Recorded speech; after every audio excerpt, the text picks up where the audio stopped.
So Suicide Squad. Let's be honest. This is probably the most anticipated movie this summer. I mean, everyone was looking forward to Civil War, Batman vs Superman, Star Wars, but this one's probably been up there. This is the third movie in this universe DC is building. The plot is Amanda Waller assembles a team of criminals to take down this new bad guy. They get trapped in the city and have to survive. There's danger around every corner. For a premise this absurd, the movie is really well done.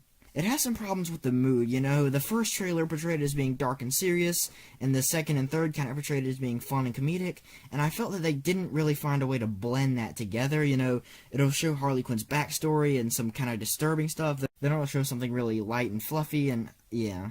And one of the problems I've heard people talk about is that some of the characters just grew consciences out of nowhere. However, you could argue, you know, they kind of gave Rick Flag, El Diablo, Katana, and Deadshot had somewhat of a conscience this entire time. Deadshot's really just doing it for his daughter. And I know Killer Croc in comics isn't portrayed as, you know, being a good person, but in this movie they kind of portray him as having somewhat of a, you know, conscience. The only people that really kind of did it for no reason were Captain Boomerang and Harley Quinn. They just kind of all of a sudden decided to be good. But I think it's because both of them, honest to God, don't really care about what they do.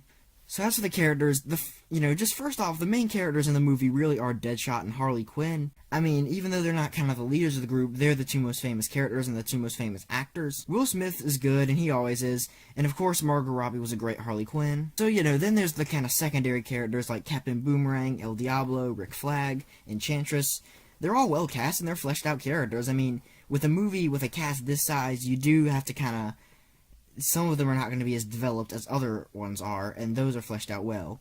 But then there are the characters like Slipknot, Katana, and Killer Croc who are just kind of bland and a little pointless. Viola Davis was a good Amanda Waller, you know, the dickbag of a government agent. So the Joker, that's who we want to talk about, is the Joker. Did he live up to Heath Ledger?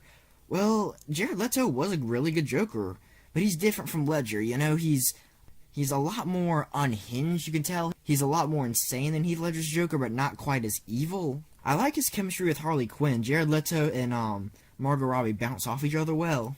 He was only in the movie a little, but he served his purpose as a catalyst to the plot, and I can't wait to see him go up against Ben Affleck as Batman. So skip to this time on the clock to skip the spoilers. So I liked Enchantress as a villain. Her brother, I mean, there's this giant CGI brother character who was, you know, he was there. You know, he's not going to get that much development because he's a secondary villain. And I actually thought it was sad when El Diablo died. I mean, he served a lot of purpose in the movie. He served as the one who had a conscience, the most conscience out of this group of people, and was the one that was actively trying to make up for something he had done in the past. So this is a good movie. I honestly think this is the best DC extended or cinematic universe movie yet, whatever they're calling it. And, you know, it's a fun comic book movie. I mean, it's not afraid to be super comic booky. You have a guy that kills people with boomerangs. I'd say it's worth watching in the theaters. So yeah, be sure to subscribe. Bye.